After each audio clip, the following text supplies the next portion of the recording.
Mi nombre es Pedro, para el que aún no me conozca, y soy arqueólogo.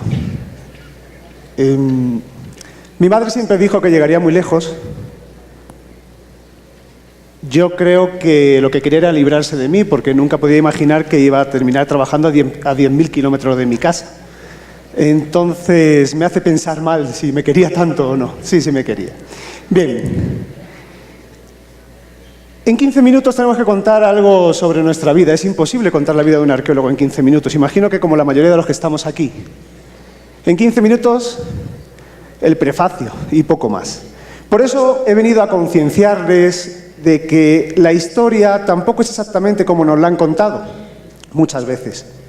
Y que son ustedes los responsables de cuidar y de vigilar que la reconstrucción histórica se haga como debería ser. ¿Qué es lo primero que pensamos cuando dice soy arqueólogo? Eso que tienen ustedes ahí. Es la fuerza de la imagen, la fuerza del cine, el impacto de esas políticas consumistas y neoliberales que entran en nosotros y que nos hacen ver una profesión como lo que no es. Este señor obviamente no es arqueólogo, es un buscador de tesoros. Y eso es lo que he venido también a criticar aquí y a concienciarles a ustedes. Muchísimos, estoy seguro de los que están aquí, dicen yo en mi casa tengo tantos cacharros arqueológicos. Mal hecho. No tenemos que permitir que la arqueología se convierta en esto, en un espectáculo, en que la gente se dedique a buscar tesoros por todas partes. ¿Por qué? Porque están acabando con su historia, al fin y al cabo. Son ustedes los responsables, todos los que estamos aquí, de denunciar esos actos. Si un guaquero, como le llamamos aquí, si un expoliador, como le llamamos en Europa, se dedica a buscar tesoros, lo que está haciendo es destruir el registro arqueológico. Está impidiendo que científicos como nosotros podamos reconstruir la historia. Vamos a ver unos cuantos ejemplos y vamos a ver cómo la arqueología es fundamental y ustedes son fundamentales a la hora de proteger su patrimonio, patrimonio purúa. ¿De acuerdo? ¿Cuánta historia purúa han visto reflejado en los libros de texto de las escuelas? Esta, tanta como esta. Es muy grave, porque no solo purúa, Inca, Cañari, Kitu, cualquiera de las nacionalidades y de los pueblos no tiene su historia registrada para que la aprendan nuestros chicos.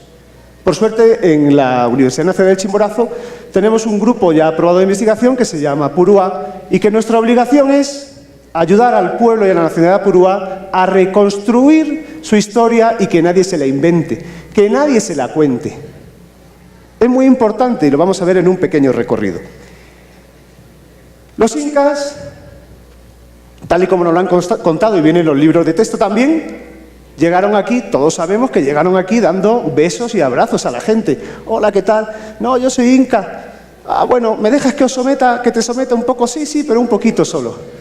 O sea, no, los incas eran un pueblo colonialista e imperialista y que solo buscaba someter a aquellos pueblos a los que conquistaba. Es así de sencillo, pero es lógico, es ley de vida también. Mirad, para quien no lo sepa, los incas les costó 10 años atravesar el Sixic. El Sixic está en el sur del Ecuador, más abajito de Cuenca.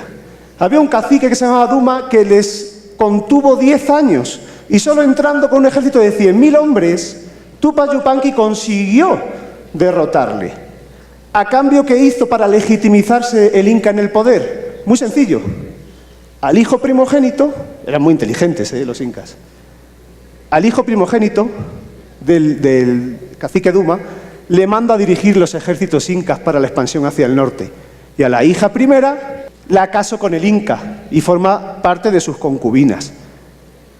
Tan importante fue esto que es muy posible, y esto no nos lo cuentan los libros, pero es muy posible que esta hija de Duma, junto con Tupac Yupanqui, tuvieran al heredero al trono que fue Huayna Cápac, y que no casualmente nació en Pumapungo, sino que había que legitimizar esa expansión hacia el norte.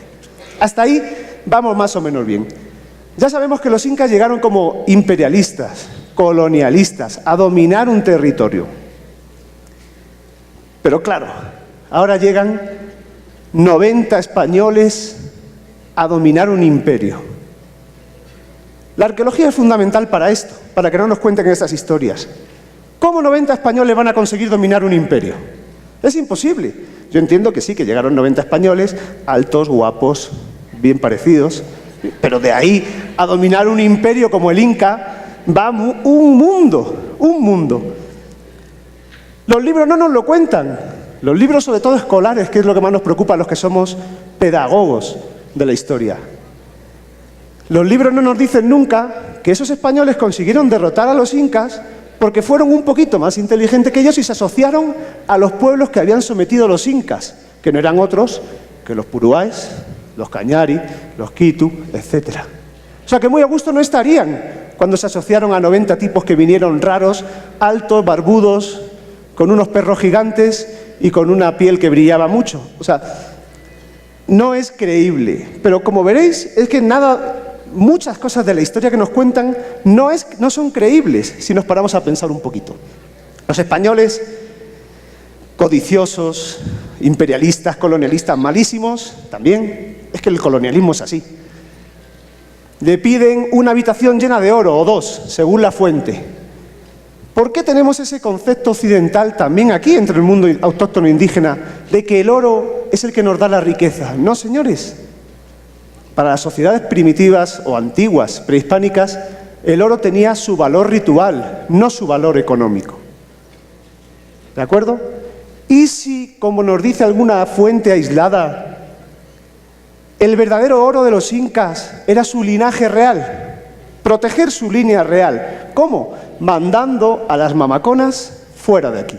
Es decir, a las descendientes del linaje fuera. ¿A dónde las mandaron? Muy posiblemente pues al sitio que tardó siglos en descubrirse, Machu Picchu, en 1911.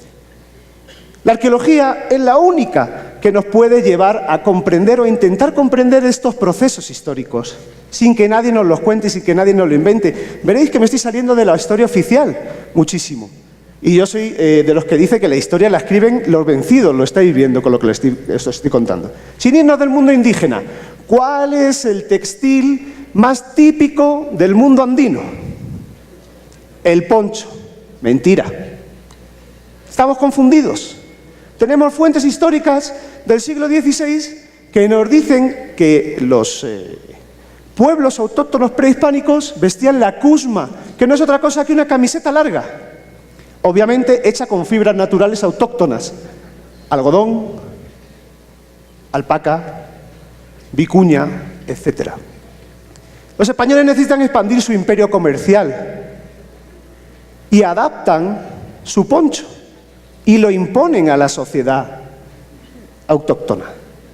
Y además un poncho ya no hecho con fibras naturales, porque se está perdiendo el trabajo de estas fibras, incluso en la actualidad.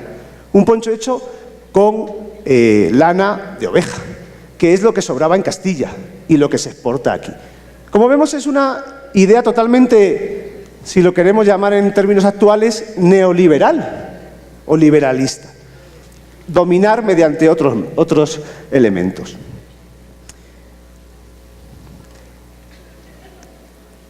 Bien, llega Cristóbal Colón a conquistar América. Otra historia que chirría mucho. O sea, un tipo con 3 barquitos chiquititos que parecen de papel al lado de este, ahora os voy a explicar, y 90 personas. ¿Van a conquistar un continente entero? No, obviamente. Influyeron otros elementos. La arqueología es la que nos sirve para averiguar qué elementos influyeron en esa conquista. Pero nos preocupa mucho saber esto. Esa imagen que veis ahí es una representación del barco de Zheng He, que era el emperador chino en el año 1405, casi 90 años de la llegada de Colón. Esa era la nave principal. Ojo, esa era la nave principal de 217 naves. Mirad el tamaño. La nave principal y la Santa María de Colón. Traían 28.000 hombres. Hicieron 7 campañas comerciales, no imperialistas ni expansionistas. Ahí está la diferencia. El problema que tenemos los arqueólogos es que descubrir ese rastro nos cuesta un poquito más. Pero si nos destruyen los yacimientos arqueológicos, nos va a costar mucho más descubrir ese rastro. El emperador llegó a chino a África, sabemos, a la Antártida, a Australia y, como no, a América. Traía un grupo grandísimo de embajadores, cada uno preparado con su lengua, con lo cual ya había hecho contactos iniciales. Entonces, a donde quiero ir es a que nos debemos plantear muy seriamente todo lo que nos han enseñado hasta ahora. No digo, vuelvo a repetir, que la historia oficial sea toda falsa, pero sí quiero que salgamos de aquí pensando que tenemos que investigar por nuestro lado. He puesto este mapa de Europa por una cuestión muy sencilla. Esto no se escapa a ninguna historia oficial. ¿Qué es el máximo daño que ha hecho Europa en los últimos siglos? Los nacionalismos. ¿En qué se basa el nacionalismo? En una etnia y en una raza. No tiene más. El nacionalismo es muy peligroso. O sea, nosotros vamos a defender la nacionalidad purúa, pero desde un punto de vista inteligente, rescatar su historia, pero no hacer nacionalismo a través de ellos. Os cuento una pequeña historia de lo que sucede en Europa, porque todos habréis oído hablar de los celtas. Música celta, runas, etc. En la época de entreguerras en Europa, todo tiene que ser ario, y lo ario es lo celta. Lo celta viene del Cáucaso, que está a la derecha entre Rusia y Europa. Entonces se monta una teoría oficial, una historia oficial en la que los celtas son del centro de Europa. Pero claro, cuando nos ponemos a hacer arqueología en España, vemos que no hay celtas. Porque la arqueología no engaña. Está ahí. Nos ponemos a pensar, ¿cómo puede llegar un historiador griego, Heródoto, y en el siglo V a.C. sitúa un pueblo keltiki, que es lo más parecido a celta, es celta en latín, keltiki, en el suroeste de la península ibérica? Ahí lo veis. Claro, nos hacemos la pregunta a los arqueólogos, ¿cómo llegan hasta ahí sin dejar rastro por toda Europa? Porque se supone que eran guerreros. No tenemos rastro en toda Europa. No tenemos rastro en los Pirineos. De hecho, en los Pirineos hubieran muerto la mitad, porque son unos montes muy duros de atravesar. Que se lo pregunten a Aníbal. Surge otra teoría que no es oficial y que tendremos que demostrar mediante la arqueología y el registro arqueológico. ¿Y si la etnia celta surge en el suroeste de Europa, en el suroeste de España, y desde ahí se expande hacia el resto? ¿Cómo va a ser posible si los españoles somos medio subdesarrollados en Europa? No van a decir los europeos, no, todo tiene que venir de la raza aria. No podemos defender eso, porque además pueden ser los descendientes de un pueblo muy conocido y muy poderoso en la antigüedad, que es Tartesos, en España. Además, tenemos rastros arqueológicos de su expansión hacia Europa. De eso sí tenemos rastros. Y escritos, el libro de los Anales irlandés habla de un mito que se llama Breogán. ¿Y saben de dónde procede ese mito? De Galicia, que es el punto verdaderamente celta que conocemos en la península ibérica. Lo que he hecho ha sido un pequeño recorrido para defender nuestro trabajo, que es la arqueología. Y, como decía, quiero que repiensen cuando salgan de aquí si lo que les han contado es de verdad la historia de los pueblos, y si en verdad tenemos que trabajar también mucho, y nosotros a través de la UNACH, sobre esta reconstrucción de la historia purúa para que se nos tenga en cuenta en el mapa de la historia del Ecuador. No me gusta hacer citas, hablar de citas de otros, pero esta nos viene como anillo al dedo para terminar. La historia es un engaño que se afiló como arma por personas que reprimieron la verdad. Muchas gracias.